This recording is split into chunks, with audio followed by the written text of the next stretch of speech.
लहरों से डरकर नौका पार नहीं होती, कोशिश करने वालों की कभी हार नहीं होती। हरिवंश राय बच्चन की इन लाइनों के साथ हरिवंश यादव आ गए हैं आपके अपने चैनल SRG एकेडमी पर। प्यारे बच्चों, जैसा कि आप लोग जान रहे हैं कि प्रतिशत के 12 वीडियो आपके सामने अपलोड कर दिए गए हैं।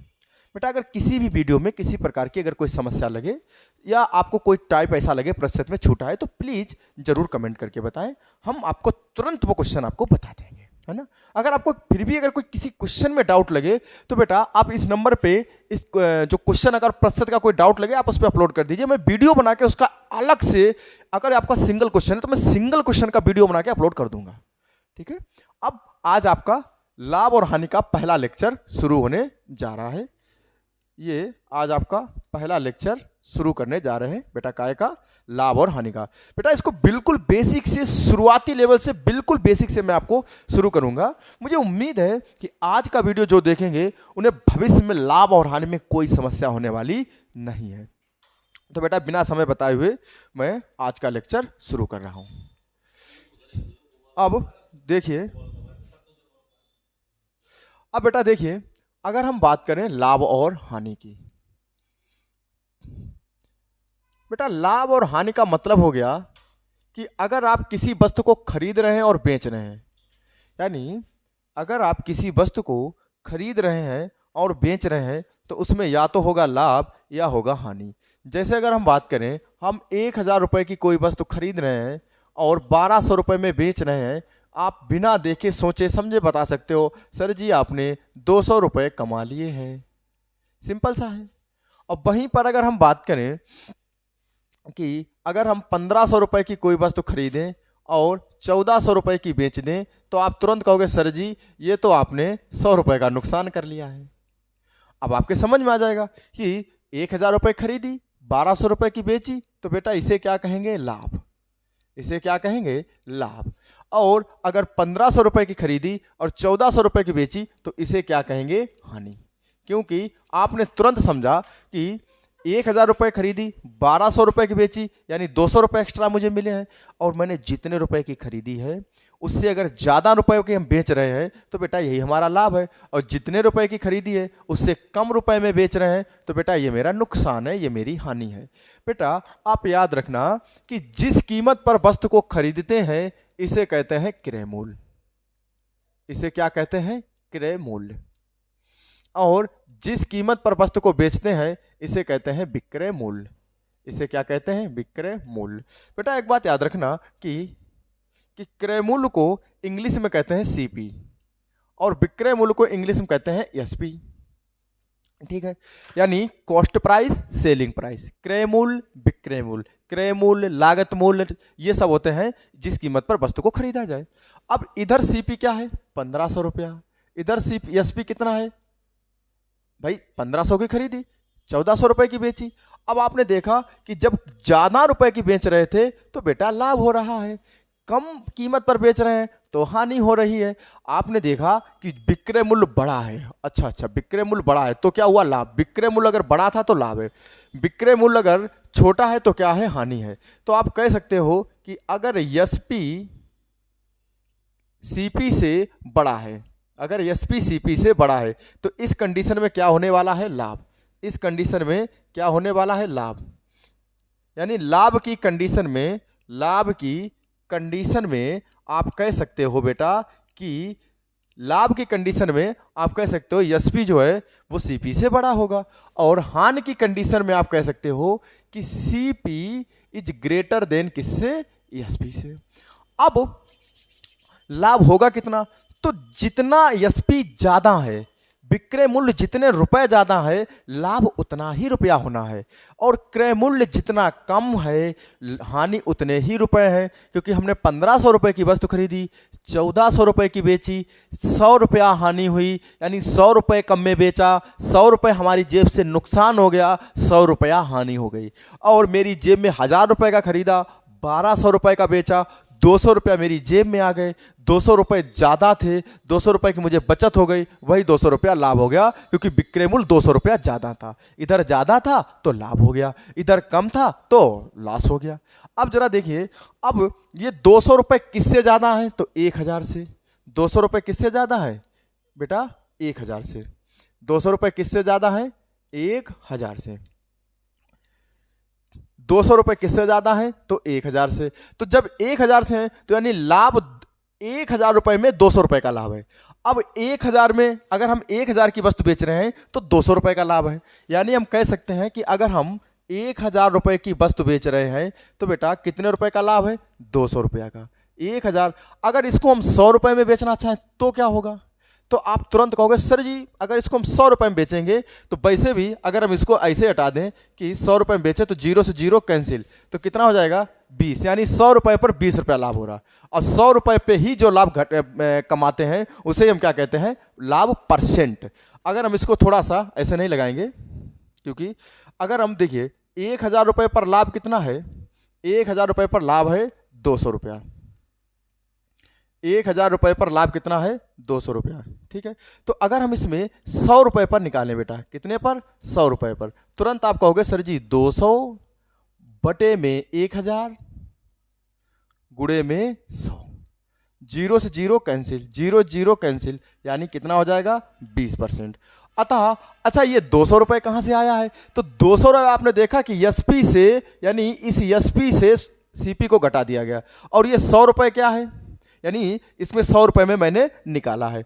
200 रुपये क्या था? लाभ। तो अतः आप कह सकते हो लाभ प्रतिशत बराबर, लाभ प्रतिशत बराबर, लाभ प्रतिशत बराबर, तो SP minus CP, SP minus CP, और बटे में आपको क्या करना होगा? देखो बटे में क्या लिखा है? 1000, 1000 क्या था? सीपी, तो सीपी और गुणे में 100। हालांकि ये फार्मूले की जरूरत नहीं है, लेकिन फिर भी मैं आपको बता दे रहा हूं। ठीक है, तो ये आप एक फार्मूले के तौर पे लिख सकते हो। इसी प्रकार इसमें जरा आगे बढ़ने का प्रयास करते हैं, इसमें जरा हम आगे बढ़ने का प्रयास करते हैं। जरा देखिएगा इसमें हानि कितने रुपए की है? 100 रुपये की। कितने पर? 1500 रुपये पर। अगर 1500 रुपये पर जो हमारा लॉस हो रहा है वो कितने का है? 100 रुपये का। बोलो हाँ या ना? अगर इस 1500 को हम 100 रुपये में बदल लें, बेटा कितने में बदल लें? 100 रुपये में, तो तुरंत आप क्या करोगे? 100 बटे में कितना करोगे? 1500, गुणे में क्या करोगे? 100। बोलो हाँ या ना? परसेंट 0 से 0 कैंसिल, 5 3 15, 5 दूनी 10, कह सकते हो 20/3%। अतः हम अगर यहां से हानि प्रतिशत का मान निकालें, लॉस परसेंट की वैल्यू लिखें, लॉस परसेंट, तो अगर आप देखोगे तो लॉस परसेंट, लॉस परसेंट, तो बेटा इसको अगर जैसे ही आप देखोगे तो लॉस का मतलब हो गया कि अब इसमें देखिए इस विक्रय मूल्य यानी लाभ वाली कंडीशन में क्या था? विक्रय मूल्य से क्रय मूल्य घटाया गया। लाभ वाली कंडीशन में विक्रय मूल्य से क्रय मूल्य घटाया गया था, जबकि लॉस वाली कंडीशन में क्रय मूल्य से विक्रय मूल्य घटाया गया, क्योंकि क्रय मूल्य बढ़ा है। इस बार इससे इसको घटाया जाएगा। ठीक है, तो यानी क्रय मूल्य माइनस विक्रय मूल्य और बटे में क्रय मूल्य और गुणे में 100%, तो बेटा ये हो गया लॉस परसेंट। बोलो हाँ या ना? तो आप तुरंत कहोगे सर जी ना का कोई चांस ही नहीं, हाँ यहाँ है। ठीक है, तो ये आपके कुछ बेसिक कंसेप्ट रहा। जैसे इसमें क्वेश्चन कैसे बनेंगे तो मैं आपको बताना चाहूँगा। जैसे आपको पता है कि अगर किसी वस्तु को 950 रुपये में खरीदा गया है, आप कहोगे अच्छा 950 रुपये? हमारे सर जी आपने अभी तो बताया है कि 950 रुपये का मतलब हो गया यानी खरीदा गया तो वो होता है क्रय मूल्य, खरीदा गया तो वो क्या हो गया? क्रय मूल्य। यानी किसी वस्तु को जब 950 रुपये में बच्चे खरीदा जाएगा तो वो क्रय मूल्य है। क्रय मूल्य को आप कहोगे कॉस्ट प्राइस, कॉस्ट प्राइस को शॉर्टकट में लिख दोगे सीपी। और हम कहें बेटा इस वस्तु को 950 रुपये में खरीद कर 114 रुपये में बेच दिया गया। कितने रुपये? 1140 रुपये में बेच दिया गया। ठीक है बेटा, जब 950 रुपये में मैंने खरीदा, इसको 1140 रुपये में बेच दिया, आप कहोगे अरे सर जी आपने तो लाभ कमा लिया। हम कहेंगे बेटा लाभ तो कमा लिया है, लेकिन हमें ये बताओ हमने कितने % कमाया? आप कहोगे सर जी आप ही ने तो अभी बताया। मैंने कहा क्या बताया? आप तुरंत इधर पर लगाओगे रेशियो, जीरो से जीरो कैंसिल। बिल्कुल सही किया आपने। आपने तुरंत, चूंकि आपको 19 का पढ़ा पता है, क्योंकि हम सही बता रहे तुम्हें बहुत मारेंगे बेटा अगर आप कम से कम 30 तक पढ़ा नहीं याद करोगे। हम यहाँ याद कराएंगे, डेली सुनेंगे। परेशान ना, जिस दिन लाइव शुरू कर दिया, बहुत जल्दी हम लाइव आने वाले हैं। और सही बता रहे, डंडा यहीं रखा ही है, अभी रखा नहीं है, यहीं से मारेंगे तुमको। सही बता रहे, वेद प्रकाश सर जी डंडा रखते हैं तगड़ा वाला, ये याद रखना है ना। अब देखिए 19 पना 95, 19 छंग 114। अब किसी वस्तु को 5 रुपए से खरीदकर 6 रुपए में बेचा जाएगा। तुरंत आप कहोगे सर जी 1 रुपए का देखते देखते लाभ हो गया। बटे में क्या लिखा जाएगा? ऑलवेज क्रय मूल्य, यानी क्रय मूल्य, क्रय मूल्य, और ये विक्रय मूल्य। ठीक है, तो यहां से आप क्या करोगे कि सीपी, और क्रय मूल्य कितना है 5, और आपको पता है यहां हमेशा 100% ही लगेगा। 5 1 जा 5, 5 2 जा 10, यानी 20% आंसर। ऐसी बात है। फिर कोई क्वेश्चन अब लिखने का प्रयास करते हैं। मान लीजिए मैंने किसी वस्तु को 850 रुपए में खरीदा। आप कहोगे बहुत अच्छे सर जी, आप 850 रुपए में कोई वस्तु खरीद लिया। मैंने कहा जी। अब मैंने क्या किया कि मान लीजिए उसको मैंने 680 रुपए में बेच दिया। कितने रुपए में बेच दिया? 680 रुपए में बेच दिया। मैंने तुरंत रेशियो में बदल दिया, जीरो से जीरो कैंसिल। 17 पना 85, 17 चौकू 68। अब यहां से नॉर्मल सा एक बच्चा बता देगा कि 5 रुपए की कोई वस्तु खरीदी है, 4 रुपए में बेची है, कितने रुपए का लॉस हुआ? बेटा 1 रुपए का। बटे में क्रय मूल्य ही रहना है, तो बटे में 5, और प्रतिशत लगाने के लिए 100 से मल्टीप्लाई। बेटा 5 एकन 5, 5 दूनी 10, यानी 20% का लॉस हो गया है। बोलो हाँ या ना? मेरे ख्याल से आपके समझ में आ रहा होगा। अगले क्वेश्चन की तरफ चलें। तो देखिए कभी कभी क्वेश्चन को थोड़ा सा टाइप चेंज कर दिया। जैसे मान लीजिए अगर किसी वस्तु को, जैसे हम कहें मैं मार्केट गया और ये पेन लेकर आया। क्या लेकर आया? पेन। मैंने 20 पेन खरीदे हैं। कितने पेन? मैंने 20 पेन खरीदे हैं। और कोई लेने आया, मैंने उसको जितनी कीमत पर, मान लीजिए मैं 20 पेन 1000 रुपए के खरीद के लाया। ये 20 पेन बेटा कितने खरीद के लाए? 1000 रुपए का। और 1000 रुपए में मैंने 15 पेन बेच दिए, यानी मैंने 15 पेन बेच दिए। मैंने 1000 रुपए में 20 पेन खरीदे और 1000 रुपए में 15 पेन बेच दिए। आप कहोगे सर जी आपने तो बड़ा चालाकी से 5 पेन अपने पास रख लिए हैं। भाई 20 पेन खरीदे हैं, 15 बेचे हैं, और कीमत, और जितनी कीमत हमने लगाई थी वो कीमत मेरी जेब में भी आ गई, यानी 5 पेन खुलेआम मेरे पास बच गए हैं बेटा। यानी मैंने उससे 15 पेन दिए हैं, 15 पेनों को दिया है, लागत मैंने उससे ले ली है 20 पेन की। मैंने उसको बेचे कितने हैं? 15 पेन। लागत कितने की ले ली? 20 पेन की। सिंपल सा है, 5 पेन मैंने कमा लिए, 5 पेन के मेरा लाभ हो गया है। तो ऐसी कीमत पर आप क्या करोगे? तुरंत क्रय मूल्य लिख देना 15, और विक्रय मूल्य लिख देना प्यारे बच्चों 20 रुपए। अब 15 रुपए की कोई चीज खरीदोगे, 20 रुपए में बेचोगे, चाहो तो आप इनको रेशो में बदल सकते हो कि 5 3 15 और 5 चौकू 20। अब 3 रुपए की चीज खरीद रहे हो, 4 रुपए में बेच रहे हो, 1 रुपए सीधा सीधा लाभ कमा रहे हो। 3 से 4 है तो लाभ, प्रॉफिट है। और बटे में हमेशा क्रय मूल्य ही रहना है, तो बटे में 3 और गुणे में 100। इसका मान हो जाएगा 33 से 1/3% या 33.33%। बेटा याद रखना कि अगर कहीं पर a में गुणे x इक्वल टू b में गुणे y हो, तो तुरंत a अनुपात अगर b का मान पूछा जाए तो a की वैल्यू होगी b, और a की वैल्यू होगी y। अरे भाई काहे को यार, चलो इसको हम जो है ऐसे कर देते हैं। अगर कहीं पर लिखा है a में गुणे x बराबर b में गुणे y, मान लीजिए हम a रेशियो b का मान निकालें, तो बेटा याद रखना a की वैल्यू होगी y, और याद रखना b की वैल्यू हो जाएगी x। इतनी चीजें याद रखना, यानी जब बराबर में हो, मल्टीप्लाई में हो, तो ये वैल्यू पलट जाती हैं। और एक बात और आपको बता दें, अगर a बटे x इक्वल टू b बटे y हो, तो आपको फिर सोचना समझना नहीं है, a रेशियो b का मान होगा x रेशियो y।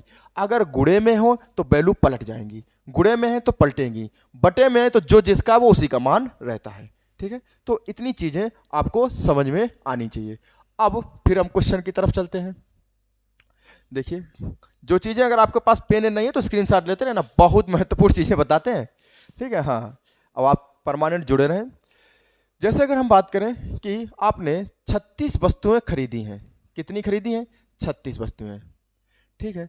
अब आप खरीद के तो मार्केट में 36 वस्तुएं लाए हैं। अब मार्केट से बेटा 36 वस्तुएं खरीद के ला रहे हो और उतनी ही कीमत में 40 वस्तुएं आपने बेच दी। खरीद के कितनी लाए? 36, और उतनी ही कीमत में आप समझ ही नहीं पाए। आपने 36 पेन खरीद के लाए और कीमत उतनी ही मिली, आपने वो भी 36 बेच दिए, 4 अपने घर से दे दिए। इसका मतलब ये हुआ कि सीपी रेशियो अगर हम एसपी निकालेंगे तो आप तुरंत समझोगे कि सर जी सीपी है 40 और एसपी बनेगा 36। अभी मैंने बताया था गुणे में है तो वैल्यू क्या हो जाएंगी? पलटेंगी। तो सीपी की वैल्यू 40, आप तुरंत 4 दशामन 40, 4 नेम 36। आपने कहा सर जी 10 रुपए वाली चीज़ 9 रुपए में बेची जा रही है, 1 रुपए का लॉस, बटे में हमेशा क्रय मूल्य आता है यानी बटे में 10, गुणे में 100, बट और लगाएंगे परसेंट, 0 से 0 कैंसिल, 10% आंसर हो जाएगा, है ना। तो आप इन चीज़ों को याद रखिए। और सुनिए, फिर हम कोई क्वेश्चन लिए ले रहे हैं। जैसे मान लीजिए हम ये कहें कि 12 वस्तुएं खरीदी हैं। कितनी? 12। बेची कितनी है? 15। अब आप इतना बार बार करने की जरूरत भी नहीं है। अब आपने देखा कि सर जी 12 वस्तुएं मैंने खरीदी है ना, मैंने कितनी वस्तुएं खरीदी, बेची कितनी है? 15। तुरंत इनको आप तुरंत दिमाग में ही लगाओ, ये 15 यानी बस 15 ही मैंने खरीदी थी, 12 बेच दी हैं। यानी अब आप ये बार बार नहीं लिखो कि सीपी बराबर 15। क्यों इतना टाइम खराब करो? एग्जाम में इतना समय नहीं होता है। सिंपल सा है बेटा कि 15 वस्तुएं खरीद रहे हो और 12 बेच रहे हो, 3 रुपए का सीधा सीधा नुकसान है। और आप वैसे भी दूसरा एक और समझ लो कि इन दोनों के बीच का जो अंतर हो ना उसे पहले लिख लो। अब बटे में क्या लिखना होगा? तो बटे में एसपी के बगल में क्या लिखा है? एसपी के बगल में 15 है तो 15, गुणे में 100। अब कहोगे सर जी इतना सब तो कर लेंगे, ये कैसे पहचानेंगे लाभ या हानि? आपको एसपी की तरफ देखना है। ये वैल्यू बड़ी है ना तो इसका मतलब क्रय मूल्य बढ़ा जा रहा, और ये हमेशा ही याद रखना अगर क्रय मूल्य बड़ा है तो हानि होनी है। ठीक है। 3 पचे 15 और 5 दूनी 10, 20% का बेटा लॉस हो गया। अगले क्वेश्चन की तरफ चलते हैं। देखिए अगर हम बात करें, जैसे अगर हम कहें किसी वस्तु पर होने वाली हानि या किसी वस्तु पर होने वाला लाभ, यदि किसी वस्तु पर होने वाली हानि या किसी वस्तु पर होने वाला लाभ, बेटा अब देखिए यदि किसी वस्तु पर होने वाली लाभ या हानि, अगर जैसे कहें लाभ जो है, कहें लाभ 20% है, ऐसे बोल देगा क्वेश्चन, लाभ 20% है और ये कहेगा ये विक्रय मूल्य पर है। ये किस पर है? विक्रय मूल्य पर है। यानी यदि किसी वस्तु पर होने वाला लाभ उसके विक्रय मूल्य का 20% है और क्वेश्चन कहेगा वास्तविक लाभ प्रतिशत ज्ञात करो। आपने कहा सर जी मैंने एसआर अकादमी में पढ़ा है और बड़ा अच्छे से पढ़ा है कि वास्तविक लाभ जो होता है वो सदैव क्रय मूल्य पर ही होता है। तो आप कहोगे बिल्कुल सही बात है। अब इस कंडीशन पे आप या तो विक्रय मूल्य को 100 मान लो, लाभ 20% है, तो यानी सीधी सी बात है कि क्रय मूल्य, अब जो विक्रय मूल्य 100 रुपया है, अब 100 रुपए की वस्तु है, लाभ 20 रुपए का है, यानी वस्तु 80 रुपए में खरीदी होगी। ये बात तो आप समझ रहे हो। अब वैसे भी आप सीधा परसेंटेज को फ्रैक्शन मेथड से लगाइए। बेटा 20% की फ्रैक्शन होती है 1/5। अगर आपको इस फ्रैक्शन मेथड नहीं आ रहा तो आप परसेंटेज का पहला वीडियो जरूर देखें। अब 20% की फ्रैक्शन कितनी है? 1/5। 1/5 मैंने आपको बताया है कि जब कभी भी अंश बटे हर का मामला आए तो याद रखना यहाँ से हम यहाँ पर चलते हैं, यानी मूल वैल्यू हम किसको माने? हर को, और प्राप्त वैल्यू किसको है? तो अंश को। तो बेटा देखिएगा अब इस क्वेश्चन को भी जरा हम उसी भाषा में समझने का प्रयास करते हैं। इसका मतलब है जो लाभ है वो विक्रय मूल्य का 20% है, यानी विक्रय मूल्य कितना है? आप तुरंत कहोगे सर जी लाभ विक्रय मूल्य का है तो विक्रय मूल्य 5 है, क्योंकि मूल वैल्यू कौन होती है? हर होती है। तो तुरंत सर जी ये 5 है। हमने कहा फिर बेटा लाभ कितना है? सर जी अंश वाला, यानी ये लाभ है। अब हमने कहा बेटा एक बात बताओ, आपने 5 रुपए की कोई वस्तु बेची है, आपको 1 रुपए लाभ हुआ है, तो तुरंत बच्चा बता देगा सर जी 5 रुपए की बेची है। अब हमने 5 रुपए की बेची, मुझे तुरंत समझ में आ गया, मैंने 5 रुपए कोई वस्तु बेची है, मुझे समझ में आया 1 रुपया मेरा लाभ है, यानी बस तो 4 रुपए खरीदी है। भाई अभी अभी हमने सब यही तो कॉन्सेप्ट बताया मैंने, बताया बड़े बड़े क्वेश्चनों में छोटी छोटी चीज़ें काम आती हैं। ठीक है, यानी बस तो मैंने 5 रुपए की बेची, मैंने जैसे किसी को लो 5 रुपए, मैंने 5 रुपए में, भाई मुझे 1 रुपए की बचत हो गई है, अतः मैं बस तो 4 ही रुपए की तो खरीद के लाया हूँ। ठीक है, यानी वस्तु का क्रय मूल्य कितना होगा, तो तुरंत आप समझोगे बेटा 4 रुपया। और वास्तविक लाभ प्रतिशत अगर आपसे पूछा जाए तो बेटा याद रखना, वास्तविक लाभ प्रतिशत होता है, लाभ कितने रुपए का है 1, और क्रय मूल्य कितना है 4, और गुणे में 100, यानी बस 25% आंसर हो जाएगा। ठीक है, अब एक हानि का भी ले लेते हैं। जैसे अगर हम बात करें, यदि किसी वस्तु पर होने वाली हानि, यदि किसी वस्तु पर होने वाली हानि उसके विक्रय मूल्य का, यानी हानि जो है वो बेटा किसका, विक्रय मूल्य का, हम कहते हैं 6.25% है। किसका, 6.25% है, लेकिन किस पर, विक्रय मूल्य पर। अब इसके लिए आपने कहा सर जी मैंने आपकी परसेंटेज की दूसरी वीडियो देखी थी और इसकी फ्रैक्शन आपने शायद 1/16 बता रखी थी। बिल्कुल सही आपने देखा है, आपने बिल्कुल सही देखा है, इसमें कोई शक नहीं है। अब ये क्या है, हानि है, तो और किस पर, विक्रय मूल्य पर। भैया विक्रय मूल्य पर हानि है ना, विक्रय मूल्य पर, तो यानी मूल वैल्यू कौन हुई, विक्रय, और मूल वैल्यू का मतलब हर, यानी विक्रय मूल्य बेटा हो गया 16 रुपया। लॉस कितने का है, 1 रुपये का। अरे यार 16 रुपये बेच दी है यार, भैया 1 रुपया मेरी जेब से चलोगो, ऐसा समझ लो कि भैया कुछ बचो ना, 16 रुपये बेचिए और 1 रुपया जेब से चलोगो, 17 रुपया हमारी खरीद परीद, यानी कुल मिलाकर इसका क्रय मूल्य जो होगा वो होगा 17 रुपया। तभी तो 16 रुपये में बेचेंगे, 1 रुपये मेरा नुकसान होगा। अब जैसे ही लॉस परसेंट निकालेंगे तो वास्तविक लाभ परसेंट हो चाहे हानि परसेंट हो, तो लॉस कितने रुपए का, 1 बटे में क्रय मूल्य कितना 17 और गुणे में 100%, ये हो जाएगा 17×85 यानी 5.88%। आप मेरा पुराना वीडियो देख सकते हैं। तो अब हम कुछ क्वेश्चंस की तरफ चलते हैं। पहला क्वेश्चन आप लोगों के सामने स्क्रीन पे है, मुझे उम्मीद है आप लोग बहुत अच्छे से पढ़ रहे हैं और आप लोग अभी इस क्वेश्चन को चंद सेकंड में सॉल्व कर देंगे। बेटा देखिए, किसी वस्तु का लागत मूल्य, आप कहोगे सर जी अभी तो आपने कुछ बताया था, लागत मूल्य का मतलब जिस कीमत पर हम वस्तु को खरीदते हैं, यानी अगर हम किसी वस्तु को कितने के, लागत मूल्य का मतलब शॉर्टकट में हम कह सकते हैं सीपी, लागत मूल्य का मतलब सीपी, सीपी का मतलब जिस कीमत पर वस्तु को खरीदते हैं, जिस कीमत पर वस्तु को खरीदते हैं। विक्रय मूल्य का मतलब जिस कीमत पर वस्तु को बेचते हैं। अब जरा बताइए कि जिस कीमत पर वस्तु को खरीदते हैं, जिस कीमत पर वस्तु को बेचते हैं, दोनों का रेशियो जो है 216:306 है। बेटा अगर आप समझिए, आपने किसी वस्तु को 216 रुपये में खरीदा और बेटा कितने रुपए में बेच दिया, 306 रुपये में, बोलो हाँ या ना।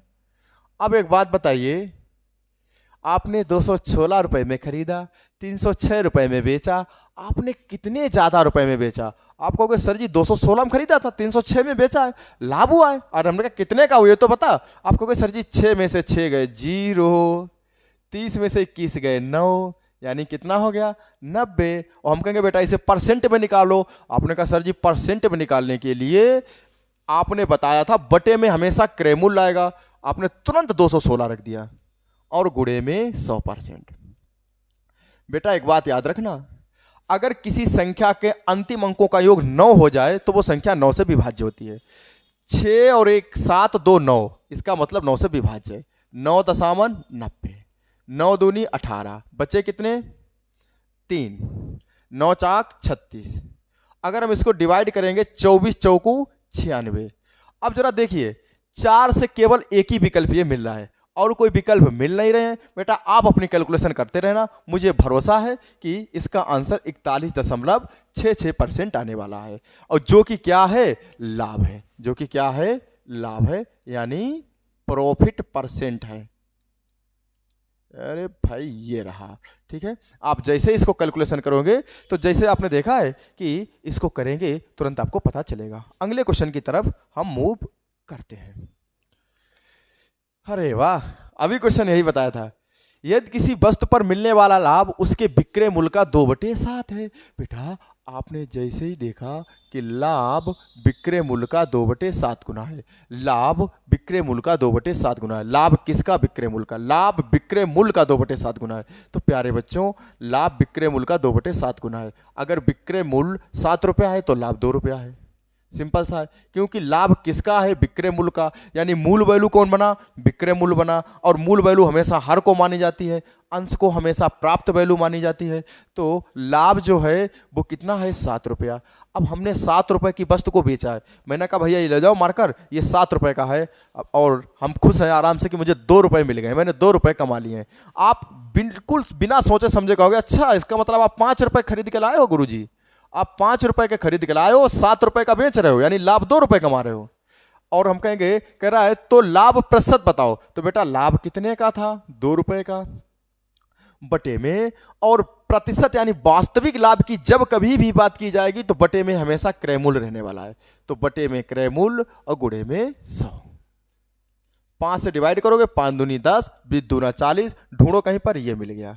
मेरे ख्याल से आप लोग बहुत अच्छे से इसे समझ रहे होंगे, क्योंकि भाई कह रहा है कि किसी वस्तु पर मिलने वाला लाभ विक्रय मूल्य का 2/7 गुना है। विक्रय मूल्य का, विक्रय मूल्य का, विक्रय मूल्य का है, यानी विक्रय मूल्य जो है वो मूल वैल्यू बन रही है। और मूल वैल्यू का मतलब हर और अंश, यानी 2/7। 7 रुपए की बेची, 2 रुपए लाभ, यानी 5 रुपए का खरीदा होगा। अगला क्वेश्चन। हाँ देखो फिर वही क्वेश्चन है, अभी इसका कॉन्सेप्ट बताया था। 850 वस्तुओं का लागत मूल्य 595 वस्तुओं के विक्रय मूल्य के बराबर है। आपको क्या करना होगा? सीपी और रेशियो एसपी निकालना है। अब जरा देखिए कितनी वस्तुओं का लागत मूल्य? 850। तो जितनी वस्तुओं का लागत मूल्य है ना, उनको आप एसपी के नीचे लिखिए के, अभी मैंने आपको बताया था। और कितनी वस्तुओं को बेचा जा रहा था? 595। बेटा 595 को उठाओ और यहां पर लिख दो, बात खत्म। बेटा आप देखिएगा, इनको अगर हम डिवाइड करें तो ये दोनों ही 85 से भाग जा रहे हैं, दोनों में 85 से। आप कहोगे सर जी आपने इसे कैसे याद कर लिया? मुझे एक बात पता थी, इसमें 17 का भाग जा रहा है और इसमें भी 17 का भाग जा रहा है। इसका अंतिम अंक 5 है, इसका अंतिम अंक 0 है, यानी 17 और 5 दोनों का भाग जा रहा है, यानी 17 पना 85। ठीक है, तो लेकिन कोई ना, आप जब कुछ ना समझ में आए तो आप 5 से डिवाइड करने का प्रयास करें। 5 एकन 5, 5 एकन 5, 5 नेम 45, 5 एकन 5, 5 सत्ते 35, 17 सत्ते 119, 17 दशामन 170। ठीक है, और अगर आप 85 से करोगे तो 85 सत्ते 595 होगा। ठीक है, कोई बात नहीं। अब 7 रुपए की वस्तु खरीद रहे हो, 10 रुपए की बेच रहे हो, 3 रुपए का लाभ है, बटे में 7 है, गुणे में 100 है, परसेंट लगा दो।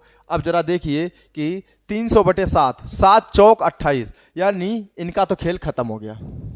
ठीक है, अब 42 देखते हैं तो आपको पता है कि 300 में जब जैसे भाग कराएंगे तो 300/7, 7 चौक 28, बचे कितने? 2। अब 7 दूनी 14, यानी 42 वाला कौन सा? ये वाला है। बात खत्म। अगले क्वेश्चन की तरफ चलते हैं। फिर से एक बार समझिए कि लागत मूल्य हमेशा 850 वस्तुओं का लागत मूल्य है ना, तो याद रखना होगा आपको हमेशा कि लागत मूल्य जितनी वस्तुओं का ना उसे विक्रय मूल्य बना देना है, और जितनी वस्तुओं को बेचा जाना है उसे क्रय मूल्य बना देना है। बस बाकी कैलकुलेशन कर लेनी है। हाँ, वेरी गुड क्वेश्चन। एक चिकित्सा लेन देन में लागत मूल्य का 17 गुना। बेटा लागत मूल्य का मतलब जिस कीमत पर वस्तु को खरीदा। अब लागत मूल्य का, यानी ये रही लागत मूल्य, इसका कितने गुना? 17 गुना। गुना का मतलब गुना पूरी वाला नहीं है ना, नहीं पता चलो सर जी गुना पढ़ाई रहे थे, गठरिया खोल के जबरदस्ती खाई गए गुना। ठीक है, गुना यानी 17 गुना, यानी गुणा कितने का कर दिया? 17 इक्वल टू, और बिक्री मूल्य के योग आगे करना। कह रहा है एक चिकित्सा लेन देन में लागत मूल्य का 17 गुना, लागत मूल्य का 17 गुना। क्वेश्चन को यहीं पे ब्रेक कर दीजिए। हालांकि यहाँ पे कॉमा होना चाहिए था, लेकिन कोई ना, फिर भी आपके दिमाग में इतनी क्षमता होनी चाहिए आप समझे। एक चिकित्सा लेन देन में लागत मूल्य का 17 गुना, मैंने क्रय मूल्य का 17 गुना कर दिया। अब ये किसके बराबर है? बता रहा है कि लागत मूल्य, मैंने कहा ठीक है। बोले और, मैंने कहा अच्छा प्लस। बोले बिक्री मूल्य, मैंने कहा एसपी। कह रहा इन दोनों का योग कर दिया, मैंने योग भी कर दिया। कह रहा इनके 8 गुने के बराबर है, यानी गुणे का मतलब गुणा, यानी इसका मतलब हो गया कि क्रय मूल्य का जो 17 गुना है वो क्रय मूल्य और लागत मूल्य दोनों को जोड़ दिया जाए और उनके 8 गुने के बराबर है। कुछ समझ में आया? अब जरा देखिए कि अगर हम 17 सीपी और बेटा अगर इस 8 का गुणा इस सीपी में करेंगे तो बनेगा 8 सीपी और प्लस 8 एसपी। आपको पता पश्चांतर जब करेंगे तो ये सीपी को इधर लाएंगे तो 17 में से 8 घटाएंगे तो 9। पश्चांतर का तो मतलब जानते हो ना मेरे बच्चों कि 17 में से, यानी ये सीपी है ये भी सीपी है, 17 से 8 घटाएंगे तो 9 बनेगा, ये सीपी तो 9 सीपी, यानी 9 वस्तुओं का क्रय मूल्य बराबर 8 वस्तुओं का विक्रय मूल्य। यानी अब आप किसी वस्तु को, यानी सीपी रेशियो, सीपी और रेशियो एसपी अगर आप निकालोगे तो 8:9 बनेगा। अब 8 रुपए वाली वस्तु को 9 रुपए में बेचोगे, आप तुरंत कहोगे सर जी 12.5% का लाभ है। क्यों? क्योंकि 1 रुपए वस्तु लाभ है, बटे में 8 है, गुणे में 100 है, और 100/8 का मतलब होता है 50/4, 25/2, 12 से 1/2, 12.5% लाभ है। अगले क्वेश्चन की तरफ चलते हैं। ये क्वेश्चन बेटा, इस क्वेश्चन में थोड़ी सी समस्या यह है कि 495 रुपए प्रति 5 दर्जन है। कितना है? 5 दर्जन। आप लोग हिंदी पढ़ रहे होंगे, हिंदी में एक पद होता है हंस पद, है ना। हंस पद होता है, ऐसे करके एरो करके लगा दिया जाता है, ऐसे करके जब बीच में कोई चीज़ छूट जाती है उसमें लिख दिया जाता है। तो आप लोग अच्छे से पढ़ रहे होंगे, है ना। अब देखिए, तो एक दुकानदार 1350 रुपए के मूल्य में 15 दर्जन पेन खरीदता है और कह रहा है 495 रुपए प्रति 5 दर्जन। एक बात बताऊं, मैंने 15 दर्जन पेन खरीदे हैं। मैंने कितने खरीदे? 15 दर्जन। 15 दर्जन पेन खरीदे और 495 रुपए के 5 दर्जन पेन बेच दिए हैं। अतः मैं कह सकता हूं कि 1350 रुपए में कितने दर्जन पेन खरीदे हैं? आप कहोगे सर जी 15 दर्जन। अच्छा, या आप देखिए एक नियम से लगा दीजिए, क्योंकि आप लोग कंफ्यूज ना हो जाए। पहला वीडियो बिल्कुल बेसिक से बता रहे हैं। 15 दर्जन कितने के? 15 दर्जन पेन कितने के खरीदे जा रहे हैं? 1350 रुपए के। कितने के? 1350। लेकिन हमारा सारा कैलकुलेशन किस पे होना है? 5 दर्जन पे। या आप एक काम और कर सकते थे कि अगर इन दोनों में हम 3 से गुणा करा लें तो ये भी 15 दर्जन, ये भी 15 दर्जन, 15 दर्जन का क्रय मूल्य हो जाएगा, 15 दर्जन का विक्रय मूल्य हो जाएगा। ये हमें ज़्यादा आसान लग रहा है तो इसको हम हटा दे रहे हैं। ठीक है, अगर हम देखेंगे सीपी तो कितने का? 15 दर्जन का। 15 दर्जन का 15 दर्जन का सीपी कितना है? 1350 रुपया है। और एसपी ये कितने का है? 5 दर्जन का है। अगर हम इसमें भी 3 का गुणा करा लें, इसमें भी 3 का गुणा करा लें, तो इसका मतलब 15 दर्जन। तो बेटा 15 दर्जन का एसपी, यानी 3 में गुणे 5 दर्जन, 495 में गुणे बेटा कितना? 495 में गुणे 3। अब ये बनेगा रेशियो। अब जरा इसको डिवाइड करते हैं। 5 दूनी 10, 5 सत्ते 35, और इसको डिवाइड करेंगे 5 नेम 45, 5 नेम 45 में गुणे 3। बेटा 9 से, बल्कि इसे डिवाइड कर दो पूरा 27 से। ठीक है, 27.270। और इधर देखिएगा कि अगर हम इसे 27 से डिवाइड करेंगे तो 3 तो वैसे ही कैंसिल हो जाएगा और ये बनेगा 11। ठीक है, इसमें 27 का भाग दोगे तो 11। अब 10 रुपए वाली चीज को 11 रुपए में बेचेंगे तो 1 रुपए का लाभ है, बटे में 10 है, गुणे में 100 है, यानी 0 0 कैंसिल, 10% का लाभ है। बच्चों ये आज आपकी प्रॉफिट लॉस की पहली क्लास रही। मैंने अपनी क्षमता के अनुसार काफ़ी कुछ आपको देने का प्रयास किया है। बेटा अगर किसी प्रकार से कोई समस्या लगे तो आपके भाई, आपके सर जी, आपके वेद प्रकाश सर, आपके हरिवंश सर आपकी सेवा में सदैव तत्पर हैं और पूरी टीम तत्पर है। ऐसा नहीं है एक लोग, पूरी टीम हमारी है। आपको इंग्लिश के भी मिलेंगे, हिंदी का भी मिलेगा, यानी रेलवे वालों को रेलवे का मिलेगा, एसएससी को एसएससी का मिलेगा, और उत्तर प्रदेश पुलिस या एसएससी जीडी वालों को एसएससी जीडी का सिलेबस मिलेगा। और ये यूट्यूब चैनल पर फुल सिलेबस आपको कॉस्ट ऑफ फ्री पढ़ाया जाएगा। प्लीज़ भरोसा करके आप लोग चैनल को सब्सक्राइब करें। आज के लिए यहीं पे थैंक यू।